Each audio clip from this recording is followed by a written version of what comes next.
Remets ton sort à l'Éternel, confie-toi en lui, et il agira. Psaume 37, verset 5. Cette parole n'est pas un simple conseil spirituel. C'est un appel divin à lâcher prise, à ne plus vivre dans l'illusion du contrôle, mais à entrer dans la paix que seul Dieu peut offrir. Si tu regardes cette vidéo aujourd'hui, ce n'est pas un hasard. Il est possible que tu sois épuisé, fatigué de te battre seul, de toujours essayer de tout gérer par toi-même. Tu as peut-être l'impression que plus tu essaies de contrôler ta vie, plus elle t'échappe. Et si aujourd'hui, c'était le moment de tout remettre entre les mains de Dieu? Dans les prochaines minutes, tu vas découvrir des vérités bibliques puissantes qui peuvent radicalement changer ta manière de vivre. Des principes spirituels oubliés. Des clés que le Seigneur utilise pour relever ceux qui s'abandonnent à lui sans condition. Alors, si tu ressens que ce message t'est destiné, je t'invite à t'abonner à cette chaîne, à aimer cette vidéo et à rester jusqu'à la fin. Car à la fin de ce message, tu recevras une prière spéciale qui pourrait bien marquer un tournant dans ta vie spirituelle. Et toi, es-tu prêt à laisser Dieu prendre le contrôle de ta vie? Dis-le en commentaire, avec foi et vérité. Écris cette phrase. Seigneur, je lâche prise entre tes mains. Ta déclaration peut ouvrir le ciel. L'Écriture ne cesse de nous rappeler que l'homme ne peut pas diriger sa propre vie sans s'égarer. Dans le livre des Proverbes, chapitre 3, versets 5 et 6, il est écrit « Confie-toi en l'Éternel de tout ton cœur, et ne t'appuie pas sur ta sagesse. Reconnais-le dans toutes tes voies, et il aplanira tes sentiers. » Ce passage nous révèle que le chemin vers la paix et l'équilibre ne commence pas par la maîtrise humaine, mais par la soumission à la sagesse divine. Lutter seul, c'est choisir l'épuisement. Laisser Dieu diriger, c'est choisir la paix. Même Jésus, le Fils de Dieu, n'a jamais rien entrepris sans s'être d'abord aligné avec la volonté du Père. Dans Jean, chapitre 5, verset 19, il déclare « Le Fils ne peut rien faire de lui-même, il ne fait que ce qu'il voit faire au Père. » Voilà l'exemple parfait d'abandon spirituel. Si le Christ lui-même ne vivait que dans l'obéissance à la direction divine, comment pourrions-nous penser qu'il est plus sage de nous appuyer sur nos propres forces? Dans notre monde moderne, on glorifie l'indépendance, la volonté de faire, la maîtrise de soi à tout prix. Pourtant, cette autosuffisance cache souvent une peur, celle de perdre le contrôle. Mais spirituellement, ce contrôle est un fardeau. Il nous isole de la voix du Saint-Esprit. Il nous empêche de voir ce que Dieu veut vraiment faire. Aujourd'hui, il est temps de comprendre que le vrai courage n'est pas de tout porter seul, mais d'oser tout remettre entre les mains de celui qui connaît la fin, dès le commencement. Tu viens de comprendre que lutter seul t'épuise et t'éloigne de la paix de Dieu. Mais maintenant, il est temps d'aller plus loin. Il est temps d'entrer dans cette vérité qui change les vies. Quand tu laisses Dieu diriger, tout s'aligne. Voici les 7 principes bibliques puissants qui vont t'aider à vivre cette transformation, pas à pas. Le premier principe que tu dois comprendre: Dieu ne t'abandonnera jamais quand tu lâches prise. Tu crois peut-être qu'en relâchant le contrôle, tu risques de tout perdre. Que si tu ne fais rien, les choses vont s'effondrer. Que ta vie repose uniquement sur ta capacité à tout anticiper, tout gérer, tout porter. Mais c'est un mensonge subtil que l'ennemi aime entretenir, te faire croire que tu dois tout tenir, tout seul, sinon Dieu te laissera tomber. Ce n'est pas ce que dit la parole. Car Dieu ne te demande pas d'abandonner pour te briser. Il te demande d'abandonner pour te relever. Il t'invite à lui remettre ce que tu n'as jamais été censé porter. Dans Deutéronome, chapitre 31, verset 6, il est écrit « Fortifie-toi et prends courage. Ne crains point et ne t'effraie point, car l'Éternel ton Dieu marchera lui-même avec toi. Il ne te délaissera point, il ne t'abandonnera point. » Cette promesse n'est pas conditionnelle. Elle est absolue. Elle s'adresse à celui qui décide de faire confiance, même sans voir clair. Quand tu choisis de lâcher prise, Dieu ne s'éloigne pas de toi. Il se rapproche. Parce que c'est dans ton abandon que sa puissance commence à se manifester. Beaucoup vivent dans l'angoisse permanente, parce qu'ils ont été formatés à croire que tout repose sur eux. Mais spirituellement, plus tu contrôles, moins tu entends Dieu. Et plus tu t'abandonnes, plus sa voix devient claire. L'abandon n'est pas un vide, c'est un transfert. Tu déposes ton fardeau sur celui qui ne fatigue jamais. Tu déposes ta peur dans les mains de celui qui t'a formé. Tu déposes ton avenir dans les bras de celui qui voit la fin dès le commencement. Regarde ton histoire. Combien de fois Dieu t'a-t-il déjà relevé? Combien de fois t'a-t-il protégé, même quand tu n'étais pas conscient? Alors pourquoi douter maintenant? Pourquoi croire que cette fois, il te laissera tomber? Ce n'est pas dans sa nature, ce n'est pas dans ses promesses, ce n'est pas dans son cœur. Ce principe est le fondement de tout abandon. Dieu ne partira jamais quand tu lâches. Au contraire, il attend ce moment pour commencer à construire avec toi. Le deuxième principe que tu dois saisir: Dieu agit puissamment quand tu cesses de forcer les choses. Le problème, c'est que tu veux bien que Dieu agisse.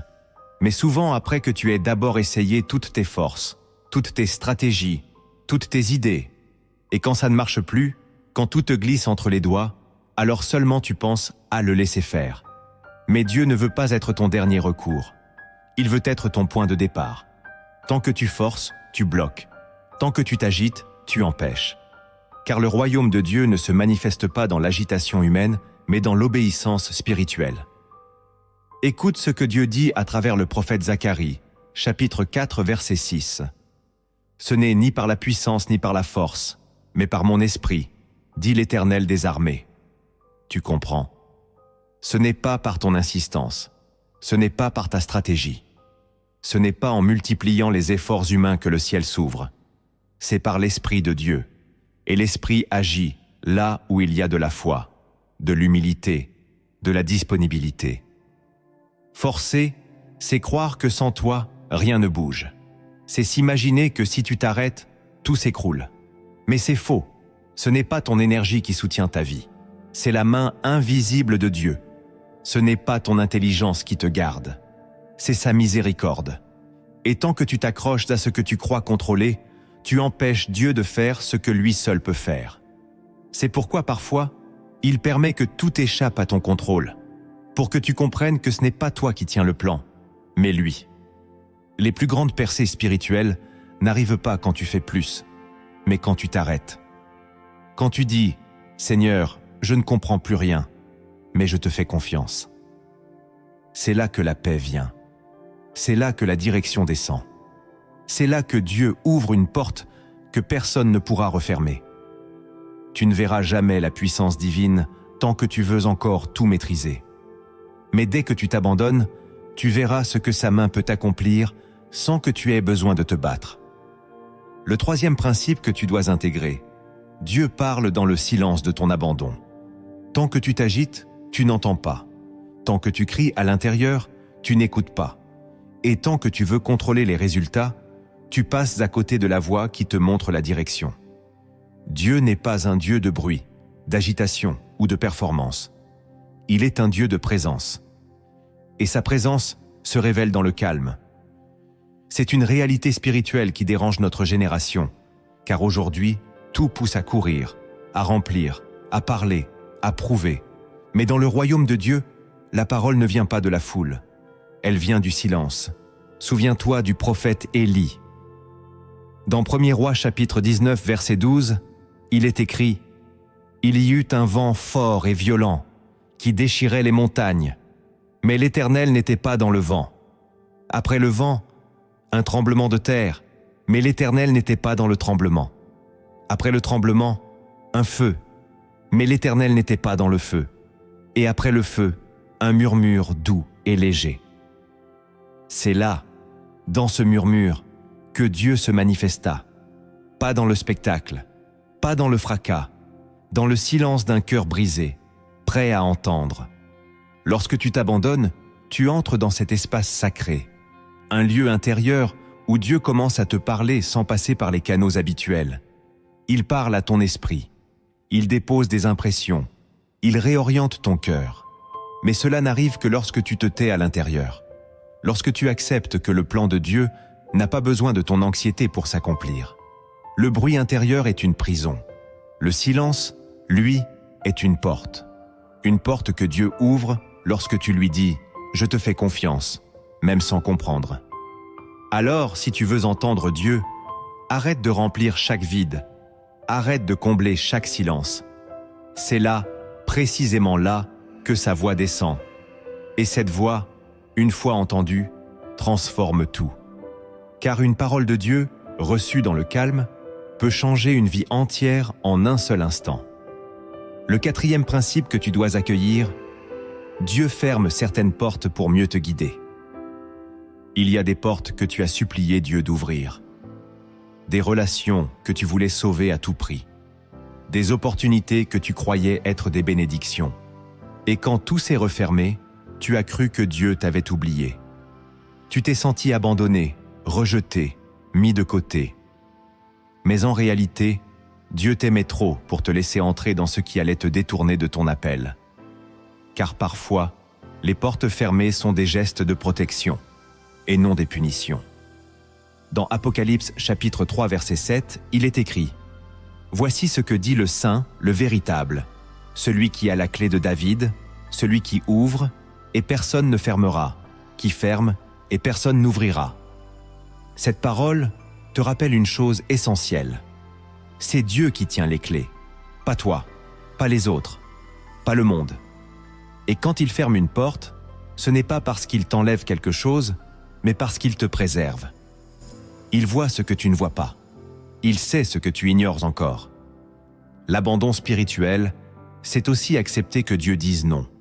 C'est avoir la maturité de reconnaître que sa volonté prévaut sur ton désir, que son plan est plus sage que tes projets, que son timing est plus sûr que tes calculs.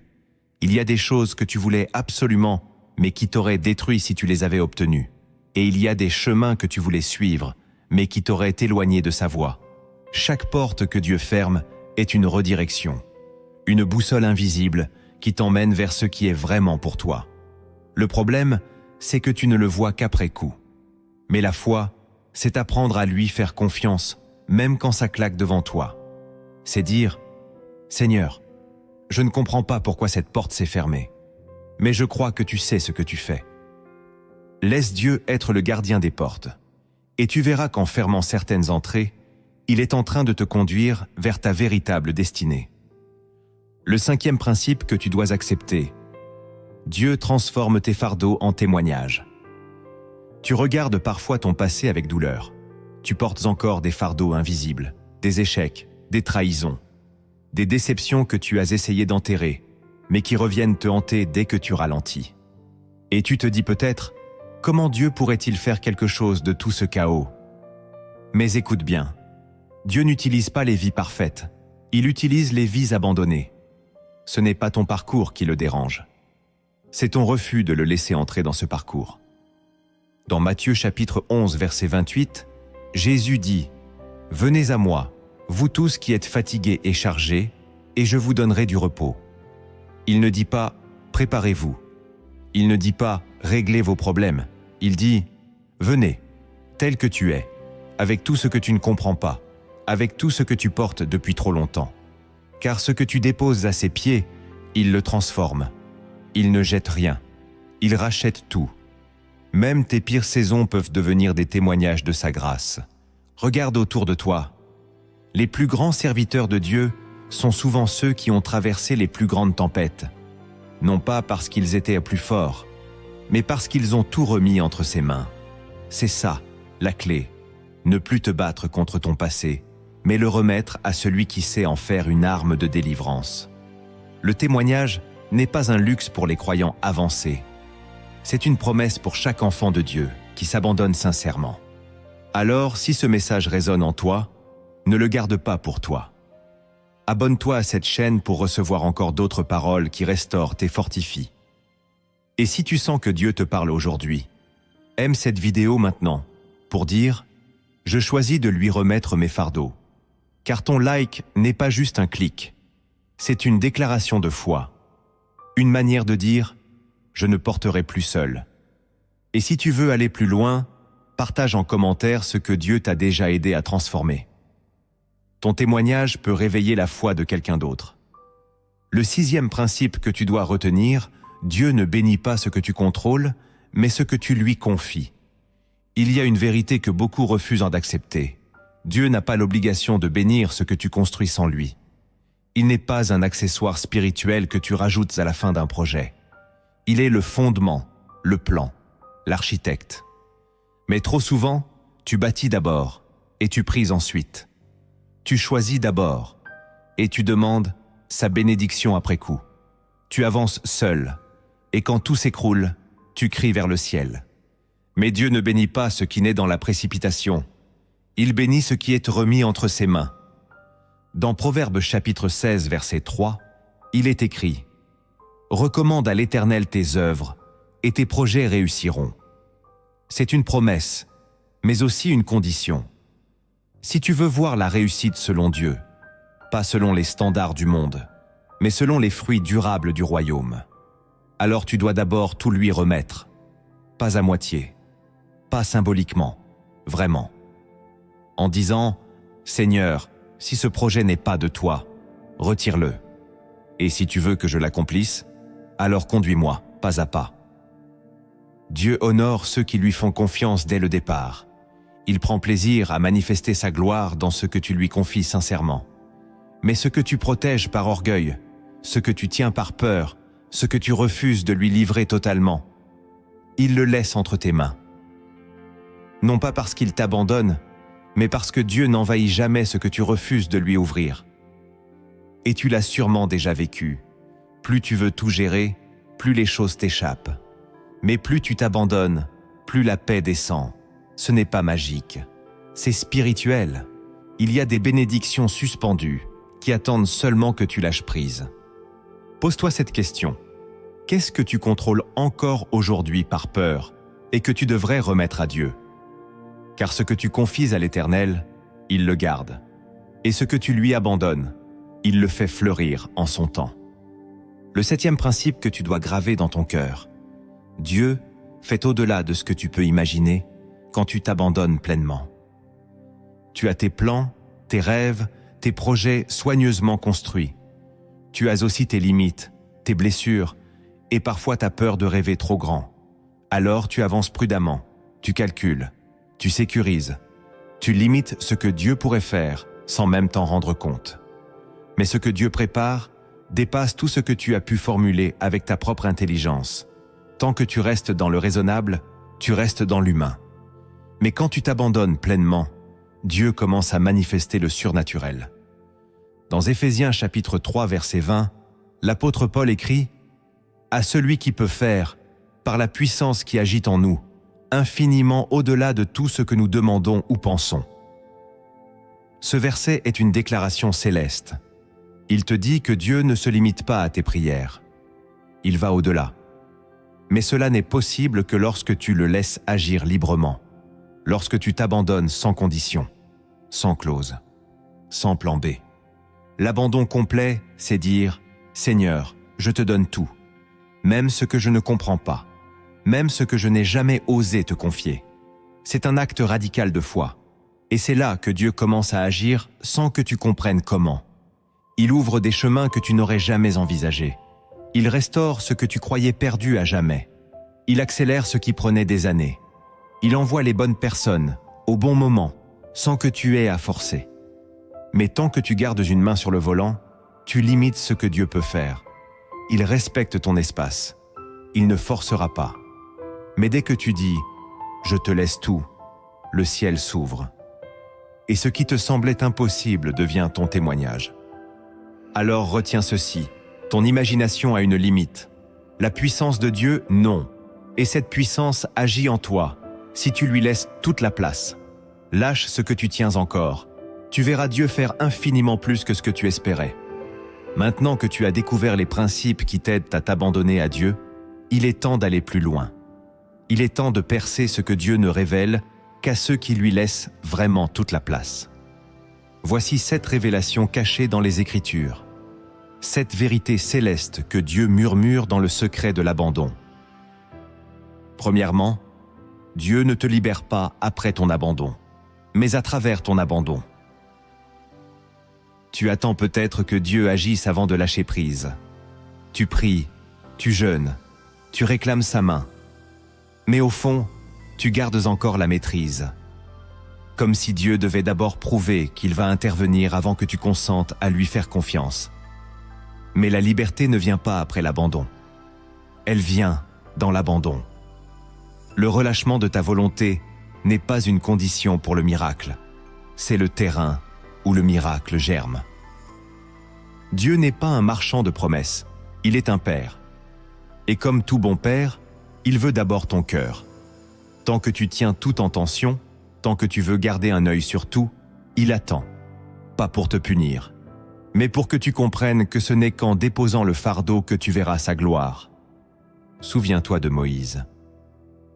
Ce n'est pas lorsqu'il se débattait contre son passé qu'il a été appelé. C'est lorsqu'il s'est retiré, seul, au désert. Et c'est là que Dieu l'a visité, dans le buisson ardent.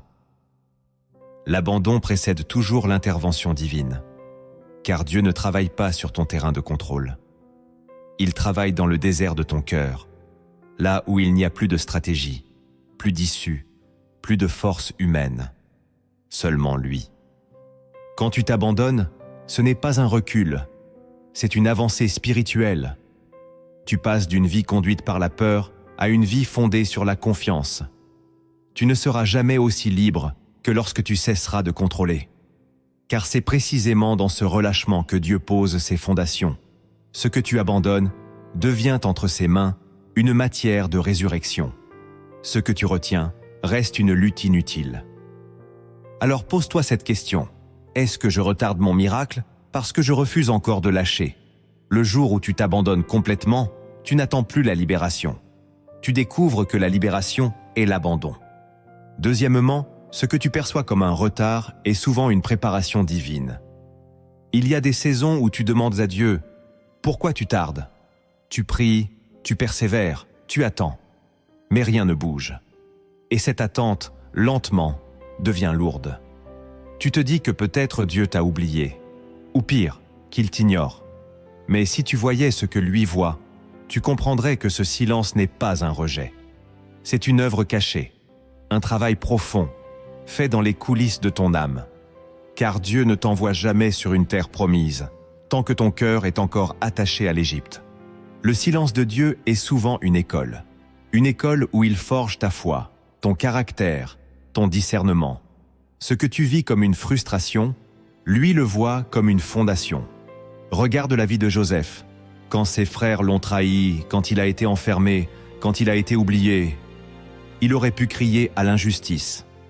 Mais derrière ce retard, Dieu préparait un homme capable de gouverner l'Égypte, un homme formé dans l'ombre pour régner dans la lumière. Et toi, que fais-tu de ton attente?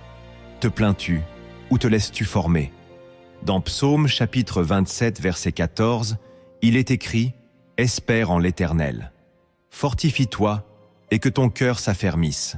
Espère en l'Éternel. » Ce double appel à l'espérance n'est pas un hasard. Il vient t'ancrer, t'enseigner que l'attente en Dieu n'est jamais vaine. Ce que tu appelles lenteur, Dieu l'appelle maturation. Car il ne veut pas seulement t'ouvrir une porte. Il veut que tu sois capable de la traverser, de la garder ouverte, et de ne pas la perdre une fois franchie. Si Dieu permet un délai, ce n'est pas pour te faire souffrir, c'est pour t'empêcher de tomber. Il te connaît mieux que tu ne te connais toi-même, et parfois, il doit d'abord travailler ton intérieur avant de manifester ce que tu espères à l'extérieur. Alors souviens-toi, ce n'est pas parce que Dieu est silencieux qu'il est absent. Il est en train de bâtir quelque chose d'éternel pendant que tu crois qu'il ne fait rien. Troisièmement, Dieu t'éloigne parfois des autres pour que tu apprennes à le suivre seul. Il y a des saisons où tout semble se vider autour de toi. Les amis s'éloignent, les soutiens disparaissent, les voix qui t'encourageaient se taisent. Et tu te demandes « Qu'ai-je fait? Pourquoi suis-je si seul ?» Mais cette solitude n'est pas une punition, c'est un appel. Un appel de Dieu à marcher avec lui dans une proximité plus grande. Car parfois, il doit t'éloigner de tout ce qui distrait ton regard, pour que tu apprennes à fixer les yeux uniquement sur lui. Souviens-toi d'Abraham. Dieu lui a dit « Quitte ton pays, ta patrie, et la maison de ton père. Avant même de lui révéler la promesse, Dieu l'a appelé à la séparation. Car la destinée ne commence pas dans la foule, elle commence dans l'obéissance solitaire. Il y a des saisons où Dieu te retire volontairement du bruit et des applaudissements. Non pas parce qu'il t'écarte, mais parce qu'il t'approche. Dans Osée chapitre 2 verset 14, Dieu dit « C'est pourquoi, voici, je vais l'attirer et la conduire au désert, et je parlerai à son cœur. » Tu vois, c'est dans le désert que Dieu parle le plus doucement, mais le plus clairement. C'est dans le désert que les illusions tombent, que les attachements charnels s'effacent, que la voix de Dieu devient enfin audible. Tu ne peux pas entendre ses instructions si tu es constamment porté par les opinions des autres. Il veut te former dans le secret. Alors, si tu vis une saison de solitude, ne t'enferme pas dans l'amertume. Ne pense pas que tu es oublié. Tu es en formation, en sanctification. Dieu est en train de détruire les dépendances invisibles qui ralentissent ton appel. Il ne veut pas que tu vives connecté aux gens, mais déconnecté de lui. Plus tard, tu comprendras que cette séparation était une bénédiction déguisée. Car quand Dieu veut te parler en profondeur, il commence souvent par faire taire tout le reste. La solitude est parfois le langage silencieux du ciel qui prépare une révélation intime et puissante. Quatrièmement, ta fragilité est une porte vers sa puissance. Tu passes peut-être ta vie à cacher ce qui te fait honte, à camoufler tes échecs, tes faiblesses, tes blessures secrètes. Tu veux apparaître fort, stable, inébranlable. Parce que tu crois que c'est ainsi que Dieu va t'utiliser. Mais ce n'est pas la vérité. Dieu n'attend pas ta perfection. Il attend ton authenticité. Ce n'est pas ta force qui attire sa gloire, c'est ton abandon. Et ce que tu considères comme une faiblesse peut devenir, entre ses mains, une puissance que rien ne pourra arrêter. Dans 2 Corinthiens chapitre 12 verset 9, le Seigneur dit à Paul « Ma grâce te suffit, car ma puissance s'accomplit dans la faiblesse. » Et Paul répond « Je me glorifierai donc bien plus volontiers de mes faiblesses, afin que la puissance de Christ repose sur moi. » C'est un renversement total. Dans le royaume de Dieu, ce que le monde rejette, Dieu l'utilise. Ce que tu veux cacher, Dieu veut le racheter. Le problème, c'est que tant que tu t'acharnes à montrer une façade parfaite, tu empêches Dieu de toucher les parties profondes de ton âme. Tu restes à la surface. Tu construis un personnage, mais Dieu ne bénit pas les personnages. Il bénit la personne réelle, celle qui pleure en silence, celle qui doute parfois, celle qui chute mais qui revient. Ta fragilité n'est pas un handicap spirituel. C'est une invitation à dépendre de Dieu. C'est dans tes larmes que sa consolation se déploie. C'est dans ton vide que sa plénitude s'installe. Et c'est dans tes fissures que sa lumière jaillit. Tu n'as pas besoin d'être fort pour être utile. Tu as besoin d'être vrai. Regarde Moïse, un homme fuyant, tremblant, balbutiant. Et pourtant, Dieu l'a choisi pour libérer un peuple entier. Pourquoi ? Parce qu'il n'avait plus de force à défendre. Il n'avait plus d'orgueil à maintenir. Il ne lui restait que Dieu. Alors si tu veux vraiment voir sa puissance, arrête de cacher tes faiblesses. Ouvre cette porte. Laisse-le entrer là où tu as mal. Car c'est précisément là, dans cette zone que tu redoutes, que Dieu veut déposer sa gloire la plus profonde. Cinquièmement, Dieu change ton cœur avant de changer ta situation. Tu demandes peut-être à Dieu de changer les circonstances autour de toi. Tu veux qu'il ouvre une porte, qu'il ferme une autre, qu'il guérisse une relation, qu'il te fasse avancer. Et tu lui dis « Seigneur, bouge les choses. » Mais Dieu ne commence jamais par l'extérieur. Il commence toujours par l'intérieur. Car ce n'est pas ta situation qui t'éloigne de ta paix. C'est ton cœur qui n'est pas encore aligné avec sa volonté. Dans Ézéchiel chapitre 36, verset 26, Dieu fait cette promesse. « Je vous donnerai un cœur nouveau, et je mettrai en vous un esprit nouveau. J'ôterai de votre corps le cœur de pierre, et je vous donnerai un cœur de chair. » Avant toute transformation visible, Dieu commence par le cœur. Parce qu'un cœur transformé perçoit les choses différemment, réagit différemment. et attire la présence divine. Parfois, tu veux que Dieu fasse cesser la tempête, mais lui veut d'abord calmer la tempête en toi. Parce que si ton intérieur est encore gouverné par la peur, l'amertume ou l'impatience, même une bénédiction extérieure deviendra un fardeau. Il y a des saisons où Dieu retient volontairement certaines percées, parce que ton cœur n'est pas prêt à les recevoir sans se perdre. Ce n'est pas une punition, c'est une protection. Un bon père ne donne pas une responsabilité à un enfant qui n'a pas encore la maturité de la porter. De la même façon, Dieu te façonne de l'intérieur pour que tu sois capable de gérer ce qu'il veut te confier. Il enlève les blocages invisibles, purifie tes intentions et t'apprend à aimer ce qu'il aime. C'est pourquoi tu dois lui dire « Seigneur, commence par moi ». Même si la situation ne change pas tout de suite, ton regard, lui, peut changer. Et parfois, ce changement intérieur suffit à transformer tout ton environnement. Tu ne verras pas la main de Dieu si tu lui refuses ton cœur. Mais dès que ton cœur s'ouvre, le ciel entier commence à descendre.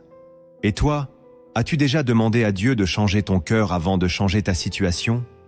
Écris cette phrase en commentaire si tu es prêt. « Seigneur, transforme mon cœur avant toute chose. » Sixièmement, tu ne perds jamais ce que tu remets à Dieu. Tu le récupères glorifié. Remettre quelque chose à Dieu, c'est douloureux. Parce que dans l'instant, ça ressemble à une perte, une rupture, un vide. Tu as peut-être abandonné une relation, un projet, un rêve, en croyant que c'était la fin. Tu t'es dit « j'ai tout laissé » et Dieu n'a rien rendu. Mais ce que tu ne vois pas, c'est que dans le royaume de Dieu, rien de ce que tu remets à ses pieds n'est perdu. C'est conservé, purifié, puis rendu, transformé. Souviens-toi d'Abraham. Dieu lui avait promis un fils, Isaac. Et pourtant, un jour, Dieu lui dit de le lui offrir. Ce n'était pas un caprice divin, c'était une épreuve d'abandon. Abraham obéit, monte sur la montagne et s'apprête à tout remettre. Mais au moment décisif, Dieu intervient et il dit « Maintenant, je sais ». Ce que Dieu voulait, ce n'était pas la mort d'Isaac. C'était la preuve que le cœur d'Abraham appartenait totalement à Dieu. Quand tu remets quelque chose à Dieu, tu ne l'abandonnes pas à la destruction. Tu le confies à celui qui sait exactement ce qu'il faut en faire. Ce que tu lui rends revient, mais glorifié. Parfois, sous une autre forme. Parfois, dans un autre temps. Mais toujours avec une valeur céleste que tu n'aurais jamais pu produire seul. Ce que tu refuses de remettre à Dieu devient une idole. Ce que tu lui abandonnes devient une offrande. Et une offrande entre ses mains produit toujours une multiplication. Mais tant que tu t'y accroches par peur de perdre, tu t'interdis de voir la grandeur de ce qu'il veut te rendre. Le pain que le jeune garçon a donné à Jésus a nourri des milliers. Mais s'il l'avait gardé pour lui, il n'aurait nourri qu'une seule personne, toi-même. Tu ne perds rien avec Dieu. Tu perds quand tu gardes. Tu gagnes quand tu donnes. Et ce que tu lui donnes, il ne le gaspille jamais. Il le glorifie pour que son nom soit élevé à travers ton témoignage. Septièmement, Dieu attend ton abandon total pour libérer ton appel. Il y a quelque chose que tu sens en toi depuis longtemps. Un feu, une mission, un appel qui dort mais qui ne disparaît jamais. Tu sens que tu es fait pour plus que ce que tu vis. Tu sais que ta vie a un sens plus profond que la simple survie quotidienne. Mais malgré tes prières, malgré ton désir, rien ne se manifeste. Et tu te demandes, pourquoi Seigneur? Pourquoi l'appel ne s'ouvre pas? La réponse est simple et puissante. Ton appel attend ton abandon total. Dieu ne confie pas une onction à celui qui veut encore tout faire par lui-même. Il attend le cœur entièrement vide de lui-même, mais rempli de confiance. L'histoire biblique en est remplie. Moïse a été appelé, mais ce n'est qu'au désert, brisé, humilié, sans plan de secours, que Dieu lui a dit « Maintenant, je t'envoie ». L'apôtre Paul était un homme fort, instruit, passionné. Mais ce n'est qu'après avoir tout perdu, tout remis, qu'il a reçu la vision céleste. Tant que tu veux encore prouver, accomplir, décider, tu bloques ce que Dieu veut libérer. Il ne veut pas que tu portes ton appel avec ta propre force. Il veut que tu le portes par sa grâce. Et cette grâce ne coule que dans les cœurs brisés, humiliés, rendus disponibles par l'abandon. Tu penses peut-être que ton appel est en pause. Mais en vérité, il attend ton effacement. Il attend le moment où tu diras « Seigneur, ce n'est plus moi, c'est toi ». C'est ce jour-là que Dieu ouvre les cieux. C'est ce jour-là qu'il te positionne sans que tu aies à te battre. Car ton appel n'est pas une mission que tu accomplis seul. C'est un partenariat avec Dieu. Et ce partenariat commence au moment exact où tu renonces à en être le maître. Tu n'as pas à forcer ton appel, tu as à t'abandonner. Et c'est dans cet abandon que Dieu t'élève, à sa manière, dans son temps, pour sa gloire. Tu viens de recevoir cette révélation profonde sur l'abandon. Mais la foi ne se limite pas à savoir. Elle agit, elle choisit, elle obéit. C'est maintenant que tout commence. Voici 7 actes de transformation spirituelle que tu peux poser dès aujourd'hui pour remettre concrètement le contrôle de ta vie entre les mains de Dieu.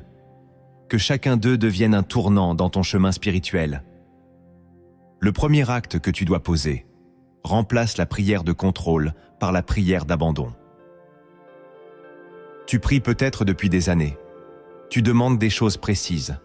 Tu supplies Dieu d'agir comme toi tu l'imagines. Tu présentes ton agenda, ton plan, tes besoins, avec intensité. Mais au fond, tu ne pries pas pour t'aligner. Tu pries pour garder la maîtrise. Tu veux que Dieu bénisse ce que tu as décidé, plutôt que de t'abandonner à ce qu'il a déjà préparé. Le premier pas vers la liberté spirituelle, c'est de changer ta manière de prier. Il faut que tu cesses de dire à Dieu ce qu'il doit faire et que tu commences à lui dire « Fais comme tu veux, Seigneur ». Ce n'est pas une prière de résignation, c'est une prière de confiance. C'est la prière de Jésus à Gethsémanée quand il dit « Non pas ma volonté, mais la tienne ». Et c'est cette prière qui a ouvert le chemin du salut. La prière d'abandon ne supprime pas ta voix. Elle l'accorde à celle de Dieu. Elle te fait passer de la peur à la paix, de l'impatience à la dépendance, de la volonté propre à l'obéissance. Et tu verras que le ciel s'ouvre, non pas quand tu cries plus fort, mais quand tu dis « Que ta volonté soit faite », même si je ne la comprends pas encore. Commence dès aujourd'hui à transformer tes prières. Termine chacune d'elles par ces mots puissants. « Seigneur, je te fais confiance. » Et laisse Dieu changer non seulement ta situation, mais surtout ton cœur en prière. Car c'est là que commence l'abandon. Non dans les circonstances, mais dans le secret de la chambre. Là où tu choisis de ne plus tout contrôler, mais de tout remettre. Le deuxième acte que tu dois poser, purifie ton agenda pour faire de la place à la voix de Dieu. Tu dis peut-être que tu veux entendre Dieu. Tu dis que tu veux qu'il te guide, qu'il te parle, qu'il dirige ta vie. Mais regardons ton agenda. Est-ce que Dieu y a vraiment une place? Est-ce que ton emploi du temps lui laisse l'espace de parler? Ou est-il saturé de bruit, de tâches, de rendez-vous, de distractions, au point que même ton esprit n'a plus de silence? Beaucoup disent « Je n'entends pas Dieu ». Mais Dieu parle. Il parle sans cesse. C'est nous qui sommes trop occupés pour écouter. Le Saint-Esprit ne crie pas, il murmure. Et le murmure, tu ne peux le percevoir que dans le calme. Il faut purifier ton agenda, pas seulement pour gagner du temps, mais pour retrouver ta communion avec Dieu. Car sans silence, il n'y a pas de direction. Sans pause, il n'y a pas de présence. Jésus lui-même, alors qu'il était constamment entouré, se retirait dans les lieux déserts pour prier. Pas parce qu'il fuyait les hommes, mais parce qu'il priorisait la voix du Père. Dans Luc chapitre 5 verset 16, il est écrit « Il se retirait dans les lieux déserts et priait ». Tu vois, même lui, le Fils de Dieu, s'isolait pour entendre clairement. Tu dois faire de la place. Cela peut vouloir dire éteindre ton téléphone 1 heure plus tôt, refuser certaines distractions, réduire le bruit volontairement pour retrouver un espace sacré dans ton quotidien. Dieu ne demande pas que tu vides tout, mais que tu lui réserves un vrai temps, un rendez-vous, une priorité. Ce n'est pas une question de quantité, mais de qualité. Si tu donnes à Dieu les miettes de ta journée, ne sois pas surpris de ne pas entendre sa voix clairement. Mais si tu sanctifies un espace, même court, mais profond, tu verras que sa présence descend. Et dans cette présence, tu sauras ce qui l'attend. Tu n'auras plus besoin de tout contrôler, parce que sa voix deviendra ton guide. Commence dès aujourd'hui à sanctifier du temps pour Dieu.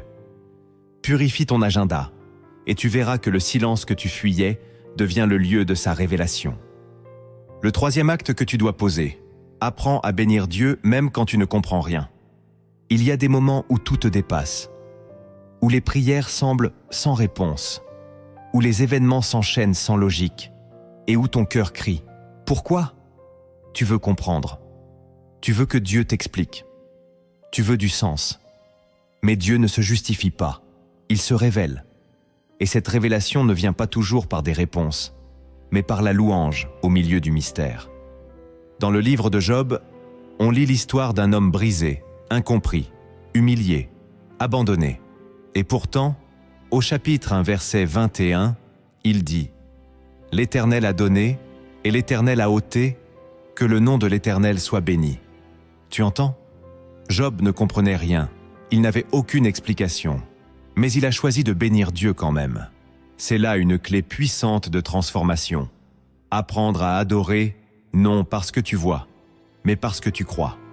L'adoration dans l'incompréhension est une offrande que Dieu honore d'une manière spéciale.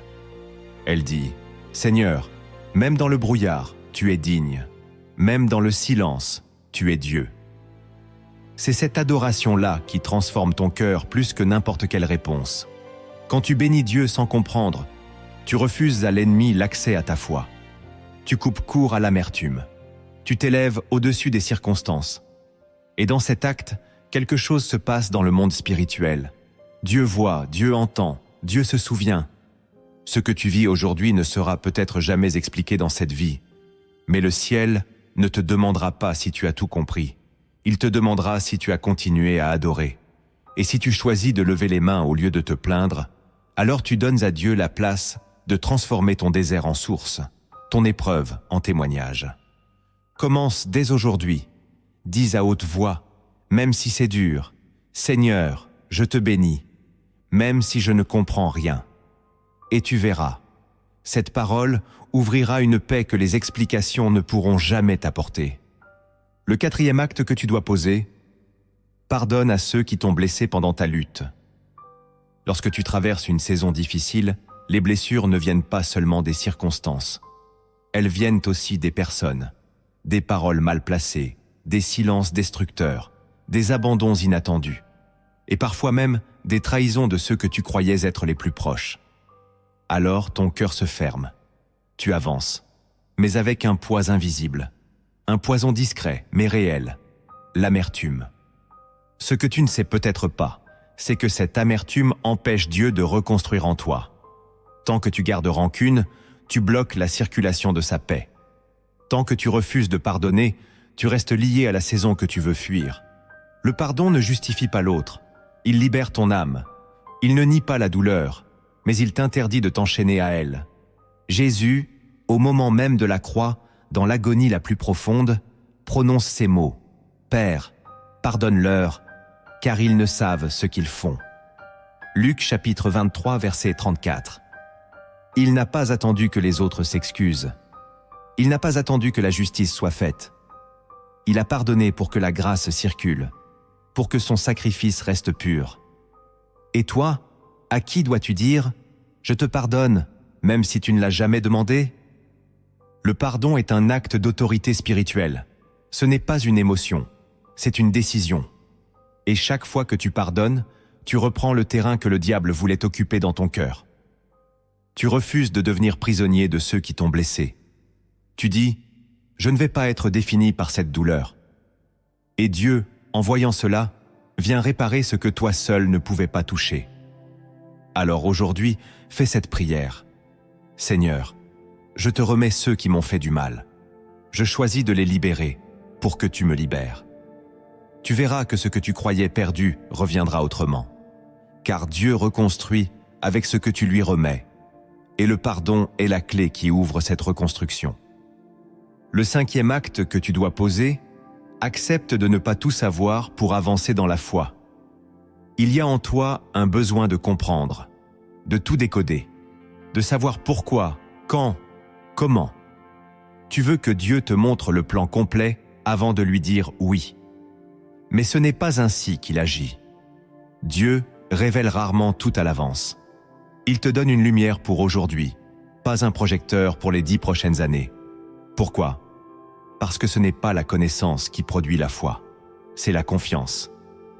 Dans Hébreux chapitre 11, verset 8, il est écrit « C'est par la foi qu'Abraham, lors de sa vocation, obéit et partit pour un lieu qu'il devait recevoir en héritage et qu'il partit sans savoir où il allait. » Tu entends ? Sans savoir. Il ne s'est pas levé avec une carte, un plan détaillé, une garantie. Il s'est levé avec une parole. Et il a marché. Le vrai abandon, c'est accepter de ne pas avoir toutes les réponses. C'est avancer sans tout comprendre. C'est dire « Je n'ai pas besoin de savoir, j'ai besoin de te suivre. » Et cette posture d'humilité est puissante. Parce qu'elle dit à Dieu « Je te fais confiance plus qu'à mes yeux, plus qu'à ma logique, plus qu'à mes émotions. » Le monde t'enseigne à maîtriser. Dieu t'enseigne à marcher, pas avec la vue, mais avec la foi. Tu veux peut-être savoir ce que Dieu fera demain. Mais Dieu veut te voir obéir aujourd'hui. Tant que tu bloques parce que tu ne comprends pas tout, tu restes immobile. Et l'immobilité spirituelle, c'est souvent là que l'ennemi vient t'enfermer dans le doute. Alors choisis la foi nue, la foi qui avance dans le brouillard, la foi qui dit « Je ne vois pas, mais je marche. » Car c'est en marchant que tu verras les portes s'ouvrir.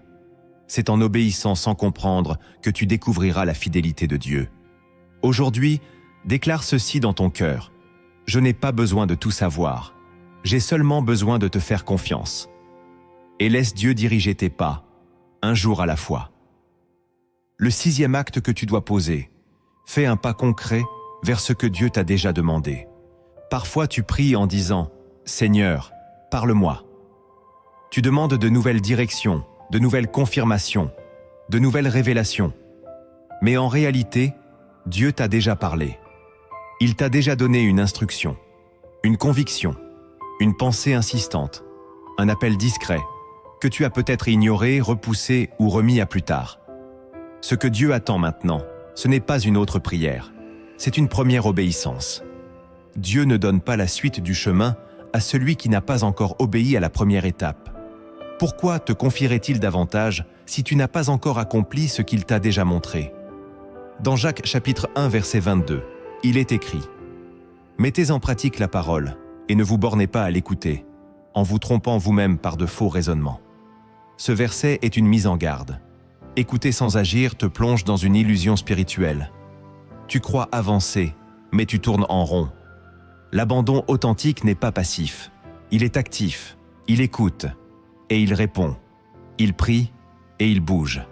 Il ne dépend pas de la clarté des circonstances, mais de la clarté de la voix de Dieu. Si tu sais ce que tu dois faire, même si cela te fait peur, fais-le. Même si cela semble insignifiant, commence. Même si personne ne comprend, obéis. Noé a commencé à construire l'arche alors qu'il n'avait jamais vu la pluie. Abraham a quitté son pays sans savoir sa destination. Pierre a jeté les filets à l'endroit même où il avait échoué toute la nuit. Tous ont fait ce pas, sans garantie, mais avec foi. Et c'est dans ce pas que Dieu a révélé sa puissance. Qu'as-tu remis à plus tard que Dieu t'a déjà demandé de faire ? Quelle action attends-tu de clarifier alors qu'elle est déjà claire dans ton cœur ? Reprends cette instruction. Rouvre ce dossier spirituel. Fais ce premier pas. Car ce que tu refuses de faire te retient. Et ce que tu acceptes d'accomplir, même petit, déclenche le mouvement du ciel. Obéis et regarde Dieu ouvrir la suite. Le 7e acte que tu dois poser déclare chaque matin que ta vie ne t'appartient plus. Tu peux avoir entendu les plus grandes vérités. Tu peux avoir pleuré dans la prière. Tu peux même avoir goûté à la paix de Dieu après t'être abandonné.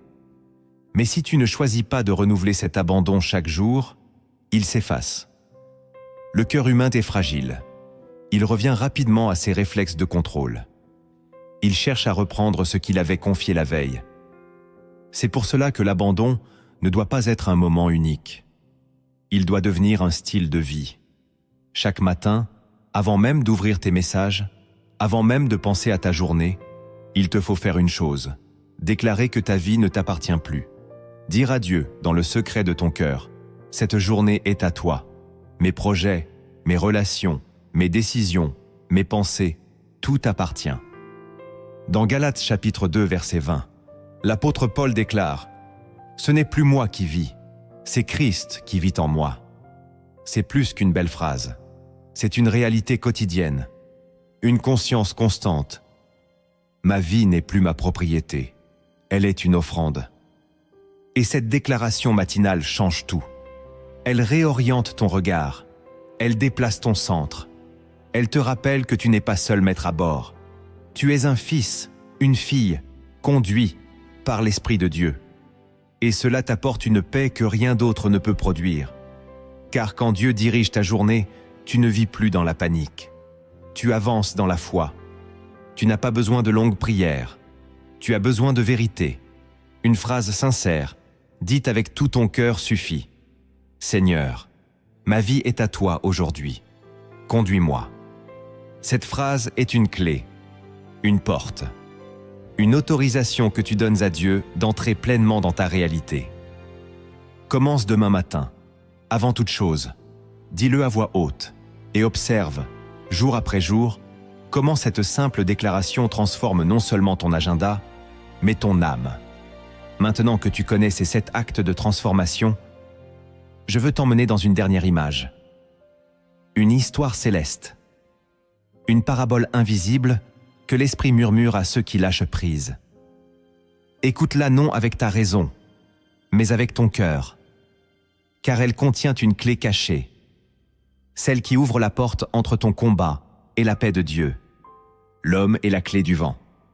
Il était une fois un homme, chargé d'un sac trop lourd.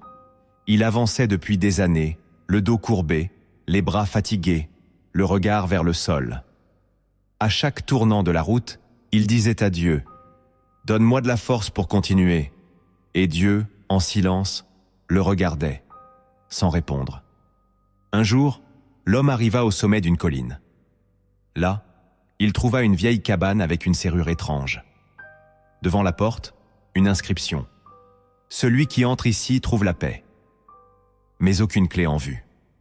L'homme s'effondra, épuisé. Il cria, « Seigneur, j'ai tout donné. Pourquoi n'ouvres-tu pas cette porte ?» Le ciel resta silencieux. Alors, pour la première fois, il ouvrit son sac. Et à l'intérieur, il trouva une petite clé légère, faite de vent. Il ne se souvenait même pas l'avoir mise là. Il la prit et la porte s'ouvrit sans effort. À l'intérieur, rien d'autre qu'un espace vide, calme, silencieux. Et une voix se fit entendre, douce comme le matin. Ce que tu cherchais n'était pas devant toi, mais en toi. La clé t'a été donnée le jour où tu as cessé de lutter. L'homme pleura. Pas de tristesse, mais de soulagement. Il comprit que Dieu avait attendu, non pas qu'il arrive, mais qu'il s'arrête. Il comprit que la clé de la paix n'était pas une force de plus, mais un poids en moins. Il comprit que le vent ne pousse que ceux qui cessent de résister. Depuis ce jour, il marcha léger, sans sac, sans peur. Et à chaque pas, il murmurait « Souffle, Esprit de Dieu, je te laisse me conduire. Tu as beaucoup lutté, trop longtemps. Tu as porté ce poids en silence, espérant que les choses changent à force de volonté, d'effort, de stratégie. Tu as peut-être réussi à avancer, mais à quel prix? Fatigue, confusion, déception. Et cette voix intérieure, si discrète mais constante qui te disait « Et si tu laissais Dieu reprendre le contrôle ?» Aujourd'hui, ce message n'est pas venu pour te juger, il est venu pour te libérer. Tu as reçu des principes, des révélations, des actes à poser, une parabole pour éclairer ton âme. Ce n'était pas un simple enseignement. C'était un appel à ne plus résister, un appel à ne plus faire semblant, un appel à tout remettre. Car c'est là que commence la vraie transformation, là que se trouve la vraie paix, là que le Saint-Esprit descend. Ce que tu vis aujourd'hui n'est peut-être pas ce que tu avais prévu, mais c'est précisément là que Dieu veut te rencontrer. Pas quand tout est clair, mais quand tu t'agenouilles dans le brouillard. Pas quand tu as toutes les réponses, mais quand tu n'as plus de force. C'est là, dans ce lieu d'abandon, que la gloire de Dieu se manifeste. Non pas pour les forts, mais pour les vrais. Pour ceux qui disent « Je ne veux plus diriger. Seigneur, prends la place. » Tu n'as pas besoin d'être parfait. Tu as besoin d'être sincère. Tu n'as pas besoin de tout comprendre. Tu as besoin de faire confiance. Et tu n'as pas besoin d'aller loin. Dieu est déjà là, près de toi. Il attendait simplement ce moment précis où tu dirais « Je te laisse tout ». Et si ton cœur est prêt, alors élève ta voix maintenant et répète cette prière avec foi. Seigneur mon Dieu, je suis venu à bout de mes forces. J'ai essayé, j'ai insisté, j'ai résisté. Mais aujourd'hui, je m'incline. Je reconnais que tu es Dieu et que je ne peux rien sans toi. Je te rends ma vie. Je te rends mes projets, mes peurs, mes blessures, mes attentes. Je te demande pardon pour toutes les fois où j'ai voulu te précéder, pour toutes les fois où j'ai fait sans toi, pour tous les jours où j'ai prié sans écouter et où j'ai avancé sans obéir. Aujourd'hui, je fais un pas nouveau. Je renonce à tout contrôler. Je renonce à comprendre avant d'obéir. Je renonce à porter seul ce que tu veux porter avec moi. Je t'ouvre les portes de mon cœur, sans condition. Seigneur, prends le volant. Conduis-moi selon ta sagesse. Même si je ne vois pas, je te fais confiance. Même si je ne comprends pas, je m'abandonne. Fais de moi ce que tu veux. Fais de ma vie un témoignage de ta puissance. Fais de mon silence un autel. Fais de mon cœur un lieu de paix. Saint-Esprit, viens maintenant. Viens m'enseigner à te suivre dans les petits choix, comme dans les grands. Viens me rappeler chaque matin que ma vie ne m'appartient plus. Viens briser les chaînes du passé.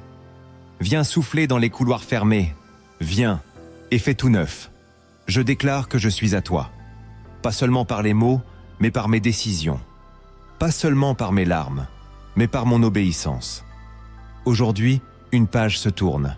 Aujourd'hui, je m'abandonne. Et je sais que tu feras infiniment au-delà de ce que je peux imaginer. Dans le nom puissant de Jésus-Christ. Amen. Si ce message a parlé à ton cœur, laisse cette phrase en commentaire. Seigneur, je te laisse enfin tout. Et souviens-toi, ce que tu remets à Dieu, il ne le détruit pas, il le glorifie.